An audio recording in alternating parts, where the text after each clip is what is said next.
In just over a week's time, close to 1 million matric pupils will start writing their final National Senior Certificate exams.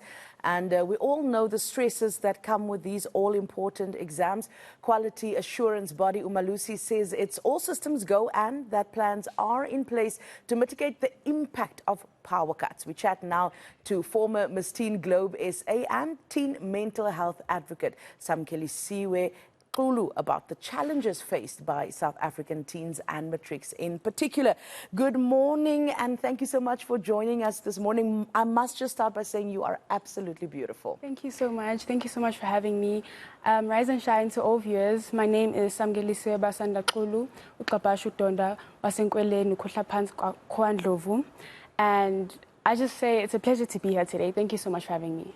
Let's perhaps start with the fact that you are grade 9 and you already carrying this sash, former Miss Teen Global South Africa, and you are a mental health advocate. What made you decide to pursue this?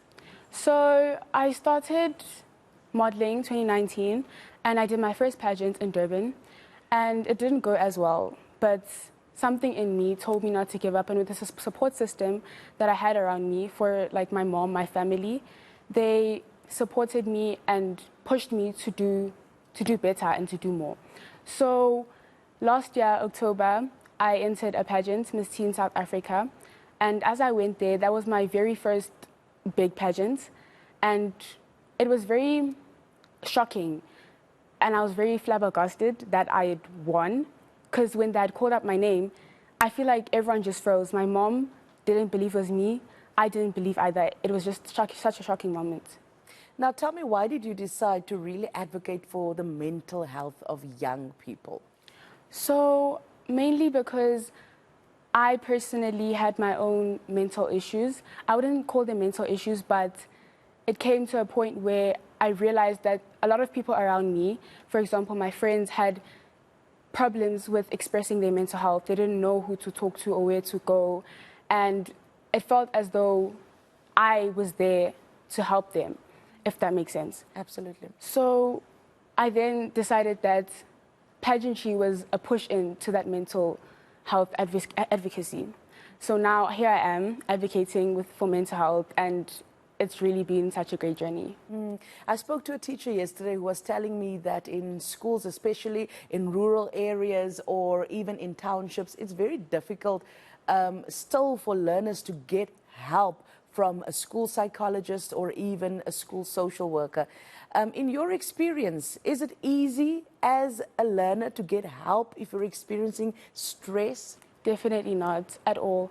I feel like in schools, especially in location schools, I feel like it's important to let's educate ourselves and our community on the warning signs of depression and suicide, and we should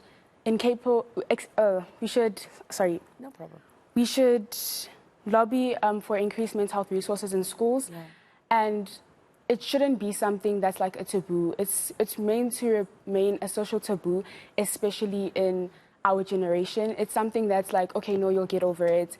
It's just a phase, but it's more than that, because in the past 4 months, suicide rates have skyrocketed among our youth, and it's become the second leading cause of death among our young generation. And suicide actually has become, there are more suicide cases than heart disease, AIDS. It's really just a horrifying reality. And when you are speaking to your peers, to other teenagers, what are they saying are those things that are really putting pressure on them? I know the exams are one. Grade 9 is also, by the way, a very, very hard year academically.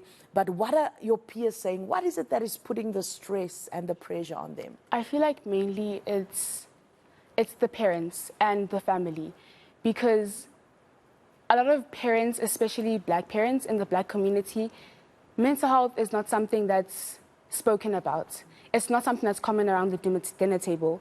It wouldn't be, whereas a Black child would go up to their parents and tell them that, I think I'm depressed, because the mom or father would be like, no, you know, it's just a phase, you're being dramatic. It's something that's just brushed to the side. And the more it's brushed to the side, the more it increases. And that's when the suicide comes in, and they think that, you know, there is no more help. There's nowhere to go to, so I might as well just end it all. And what would your advice be to young people and the matriculants of 2023 as they are preparing to write their final exams on how to manage the pressure of the moment? Firstly, I believe that you should find what you draw strength in. I personally believe in family support and the power of prayer. So if it is meditating, praying, reading, taking a walk, whatever you find strength in, and, you know, just prepare yourself. I know there's only like a few days left until they write, but it's never too late. So I feel like you should create a study schedule for yourself and manage and break your subjects down into manageable chunks that you can write them in. So you can be able to manage everything and also be able to substitute and sacrifice some things. Like, for example, Netflix is something that every teenager watches, and each episode will be like 45 minutes. Sacrificing one episode is not really that bad if you think about it. Yeah. So I'd advise for them to start early, and even us for our final exams or grades throughout grade 8 to 10, I feel like you should definitely sacrifice all those things in order for you to do well. Well, great wisdom there from a grade 9 learner, reminding us that we should sacrifice. Thank you so much for joining us this morning. That's, of course, the teen mental health advocate, Samukelisiwe Xulu. Very young there, but so much wisdom. Also emphasizing the fact that there is not enough resources available, especially in rural areas, for our learners to get that mental health support that they need.